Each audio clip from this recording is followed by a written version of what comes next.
Sejam bem-vindos mais uma vez, seres noturnos. Depois de uma semana sem nos falarmos, hoje é o dia.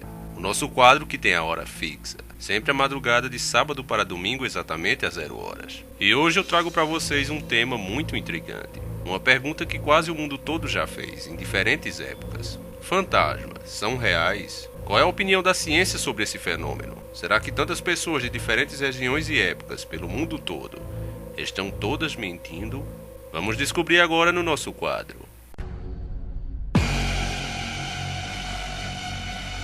A hora da meia-noite.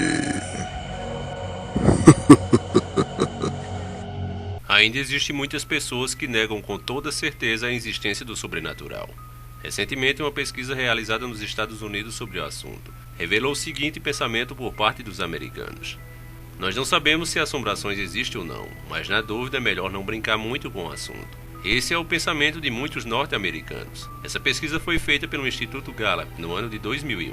Ela mostrou que uma parcela razoável da população, 38%, acredita na existência de fantasma, e desses 38%, 13% afirma já ter dado de cara com um, na maioria das vezes em casa. Um fato chocante é que as descrições dos fenômenos, por causa desses encontros com o paranormal, têm as mesmas características em todos os lugares do mundo. As principais são aparições, cheiros estranhos, mudança brusca de temperatura e um forte sentimento de que há algo realmente ruim presente no lugar.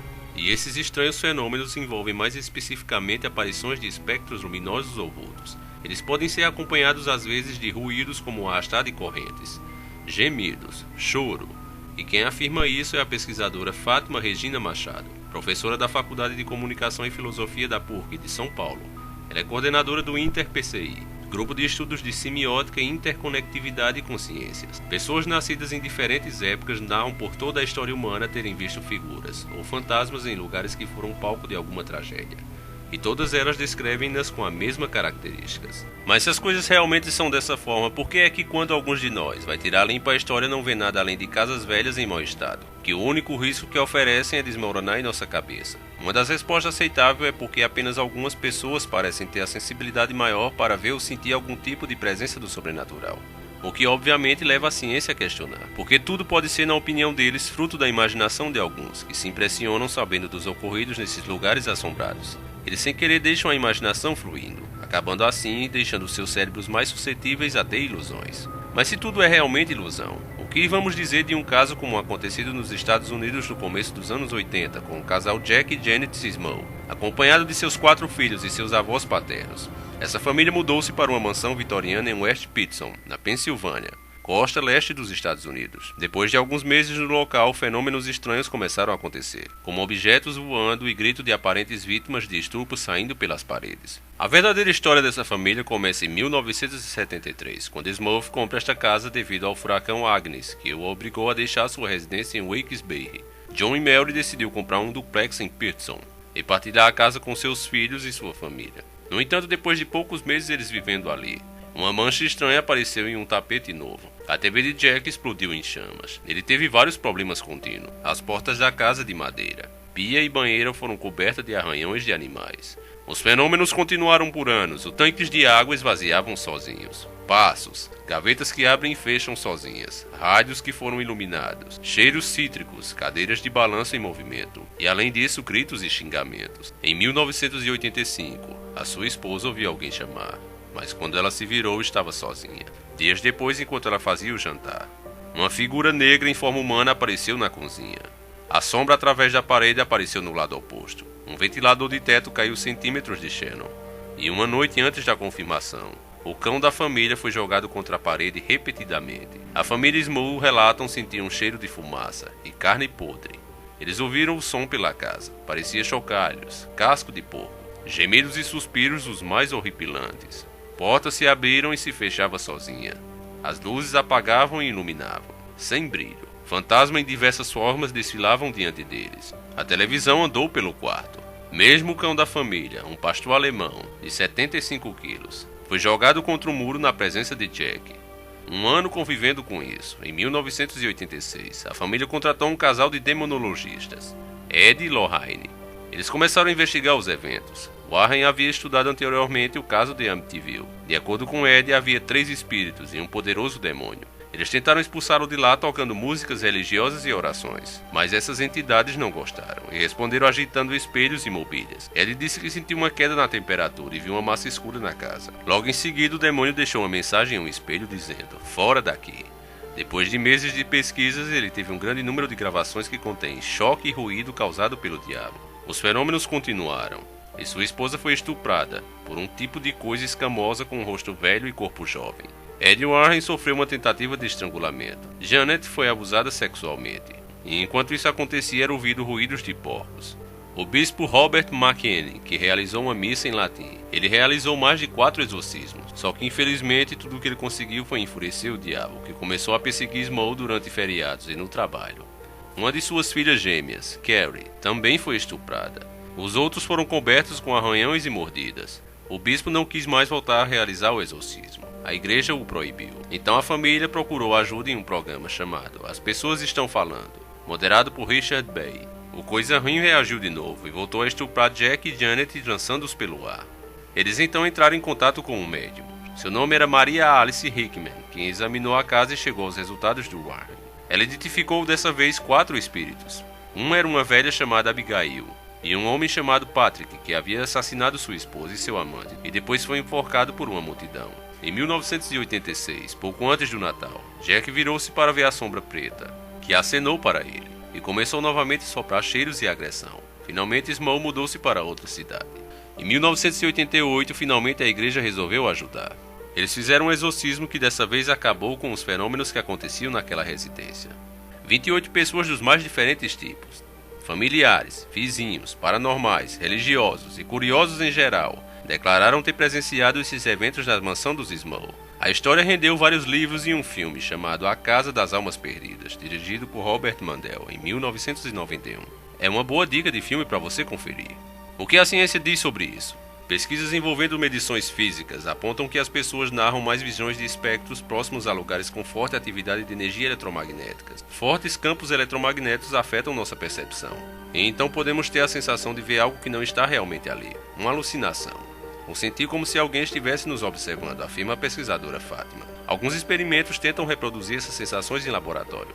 Em uma delas observou-se que quando as pessoas são submetidas a esses testes, elas relatam ter visto ou sentido alguma presença no laboratório. O estranho é que ocorria também alguma alteração física no ambiente. Os pesquisadores não conseguiram entender se o ambiente se alterou e a pessoa viu algo ou sentiu alguma coisa, ou se foi a própria pessoa quem provocou a alteração, mas que alguma coisa estranha aconteceu. Por aí nós ficamos pensando, será que essas ondas na verdade despertam um lado do nosso cérebro que nós não usamos? Muitas pessoas, inclusive pesquisadores, afirmam que nós não usamos nem 20% da nossa capacidade mental. Se isso for verdade, será que essas ondas eletromagnéticas na verdade não causam alucinações, mas despertam essas outras partes do nosso cérebro que nós não usamos? E isso poderia abrir até portais para outros mundos. É apenas uma teoria. Outra teoria explica o fato de uma forma bem interessante. Ela é bem discutida também entre os estudiosos. A teoria é a seguinte: algumas pessoas teriam sensibilidade para perceber memórias dos lugares. Elas conseguiriam de algum modo obter informações sobre fatos passados ali, mesmo sem nunca ter ouvido ou lido nada a respeito. Seria um fenômeno de percepção extrasensorial. Essa explicação leva à teoria de que assombrações diriam respeito a algo que sobreviveu à morte física e nos revelariam informações visuais ou sonoras de eventos passados. Ou também poderia ser, então, que os seres humanos seriam capazes de captar informações do passado, materializando-as por meio de alguma manobra psicobiofísica para trazer essa informação à consciência. Nesse caso, não seriam esses fantasmas uma consciência, mas sim uma lembrança que ficou naquele lugar, que só é percebida por alguns especiais. Isso explicaria também o porquê desses fenômenos sempre agirem da mesma forma, como se estivessem em um loop. É muito comum você ouvir nos depoimentos das pessoas que tiveram contato com o fantasma durante vários dias, que estavam sendo assombradas, que o fantasma ficava repetindo todos os dias as mesmas coisas, tipo, passando pelo corredor arrastando uma corrente, olhando para elas fixamente, ou indo de um lado para o outro numa casa, levantando os mesmos objetos. A explicação seria essa: eles não são fantasmas literalmente, são lembranças de algumas pessoas que moraram ali e ficou presa naquela região, percebidas apenas por algumas pessoas com um dom especial. E um fato que a ciência não pode negar é que o mundo está cheio de relatos. E vamos agora conhecer alguns dos mais conhecidos, os chamados de endereços malditos. Torre de Londres. O grande número de execuções, assassinatos e torturas ocorridos ao longo de mais de 1000 anos colocou esse cartão postal de Londres na lista dos lugares tidos como os mais assombrados da Inglaterra. O morador mais ilustre seria o fantasma de Anne Boleyn, uma das mulheres do rei Henrique VIII. Ela foi decapitada na torre em 1536. Seu espírito já foi visto diversas vezes andando por lá. Tem Warley House.